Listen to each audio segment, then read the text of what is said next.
10년 전 103세의 나이로 세상을 떠난 중국인이 있습니다. 그의 이름은 야마자키 히로시로 고인의 뜻을 따라서 그의 시신은 의학 연구를 위해 기증됐습니다. 야마자키 히로시, 그는 이름에서처럼 결혼 후 35년간 아내에게도 일본인임을 숨긴 채 평생을 진료소를 운영하며 봉사를 이어갔습니다. 그는 왜 아내에게까지 자신의 이야기를 털어놓지 않았을까요? 1937년 7월 7일 중일 전쟁에 발단이 된 중국과 일본 군인들 간 충돌 사건이 터졌습니다. 당시 일본은 중국을 자국의 식민지로 만들기 위해서 침략 기회를 노렸고 그 야욕이 실현되는 시기였습니다. 야마자키 히로시 집안은 3대가 의사로서 야마자키 히로시도 어려서부터 의사의 꿈을 안고 의학 공부를 했습니다. 그런데 돌연 어느 날 그는 의사에서 군인이 됐던 것입니다. 역사의 물결에 휩쓸려 전쟁터 한가운데에 놓이게 된 것입니다. 그는 어느새 생명을 살리는 의사에서 적을 죽여만 하는 군인으로 운명이 바뀌어버린 것입니다. 그는 사륙을 원하지 않았지만 전쟁터에서는 적군을 죽이지 않으면 안 되는 상황이기 때문에 늘 위태로웠다고 고백했습니다. 결국 그는 탈영하기로 결심하게 됩니다. 탈영병으로 일본에 돌아간다면 어떤 일이 벌어질지 잘 알고 있었습니다. 그는 피난민들 사이에 섞여서 몸을 피해 필사적으로 도망쳤고 중국어를 몰랐기 때문에 굶주린 상태에서도 국어를 해도 쫓겨나기 일쑤였습니다. 일제 식민지하에 중국에서도 도망다니는 삶은 녹록지 않았던 것입니다. 그러던 중 다행히 그는 중국에 거주 중인 일본 교민의 도움으로 창고지기로 일하면서 지내게 되는데요. 그러나 중국인들의 피폐한 삶을 보고 창고에 물건을 꺼내 몰래 헐벗은 중국인들을 도와주다가 발각돼서 다시 쫓겨나게 됐습니다. 이후 야마자키 히로시는 삼둥서로 갔습니다. 그리고 그곳에서 자신과 마찬가지로 전쟁의 고통과 기근을 피해온 한 중국 여성과 결혼하게 됐습니다. 그리고 이내 아이도 생겼습니다. 하지만 본인이 일본인이며 중국에 파병된 병사였다는 사실을 아내에게는 말하지 않았습니다. 그렇게 세월이 지나 35년이 흘렀고 그제서야 그는 어느 날 아내에게 자신은 일본인이었고 당시의 상황을 털어놓았다는 것입니다.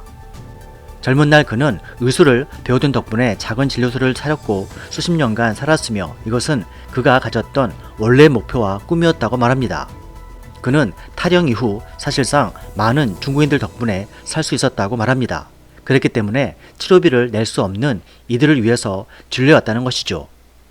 어느 날 아이가 고열로 사경을 헤매고 있다고 전해지자 당장 그 아이의 집으로 직접 달려가서 진단해주고 약을 건네고 말없이 자리를 떠났다고 합니다. 그럴 때마다 도움을 받은 중국인들에 의해서 지역 주민들은 매우 감동했고 그의 의술과 덕을 높이 평가했다고 합니다. 이렇게 해서 야마자키 히로시의 작은 진료소는 더욱 북적이게 됐고 소아과 전문의로서 하루 평균 50명 이상은 늘 진료했다고 합니다. 야마자키 히로시는 일본이 중국을 침략해서 죄 없는 사람들을 해하고 그들의 삶을 망쳐놓은 것에 대해서 속죄하며 더욱 열심히 진료에 임했는데요. 이것은 그가 속죄하는 유일한 방법이라고 생각했고 일본인들이 중국에서 자행한 잔혹한 행위를 증언하기도 했습니다. 그의 삶은 또한 매우 검소해서 자신이 아껴 쓰고 저축한 돈들을 종종 지진 복구 기금으로 내놓기도 했다고 전해집니다. 그리고 2003년에는 지병으로 입원하면서 자신의 시신을 기증하겠다고 병원에 말했고 처음에는 일본 국적자로서 승인이 보류됐지만 결국 다시 시신 기증 의사를 계속 밝혀 마침내 승인을 받게 됐습니다. 이후 그에 대한 이야기는 그 역시 일본 침략에 동원된 무고한 피해자라고 말해집니다. 그는 잠깐 참전했지만 단 한 명도 사람을 죽이지 않았습니다.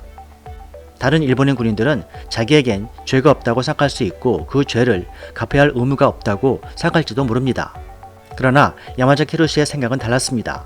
그는 일본이라면 응당 이 죄에 대해서 대가를 치러야 한다고 힘주어 말한 것입니다. 그는 의사로서 더 많은 생명을 구하는 방법으로 속죄하려 노력했으며 사죄의 마음을 중국에게 진심을 다해 보이려고 평생 힘썼던 것입니다. 70년간 중국에서 살면서 그는 그가 바라는 의사로서의 삶을 살았고 자신의 가치를 실현했다고 말하기도 합니다. 중국이 도탄에 빠졌을 때 기꺼이 도왔고 몸져 눕기 직전까지 평생 동안 무료로 진료소를 운영했으며 죽어서도 시신을 중국에 기증했습니다. 중일 전쟁. 일본은 대륙 침략을 위해서 1931년 9월 18일 만주전쟁을 일으키고 중국의 동북지방을 점령하고 지역을 만주국이라고 하여 식민지로 만들었다. 이후 일본은 제국주의 야욕을 실현하기 위해서 중국 내륙으로 공격할 빌미를 찾고 있던 차에 1937년 7월 7일 베이징 교외의 작은 돌다리인 루거우차오에서 일본군과 중국군 간 일어난 작은 사건을 빌미로 일방적인 공격을 개시했다. 다리 위에서 사라진 일본군 사병으로 말미암아 확대된 사건은 당시 일본의 조작이었고 중국을 공격하면서 전쟁으로 확대되었다. 동북아시아 지역을 차지하기 위해서 일으킨 일본의 전쟁임에도 불구하고 루거우차오 사건은 전쟁 선포를 하지 않은 채 전쟁의 의미를 축소한 일본의 계략이었다. 또한 이것은 청일전쟁 이후 중국을 국가로 인정하지 않고 중국에 대한 군사 행동을 마치 아시아 혁신의 사업인 양 거짓 꾸민 일본 정부의 책략이었다.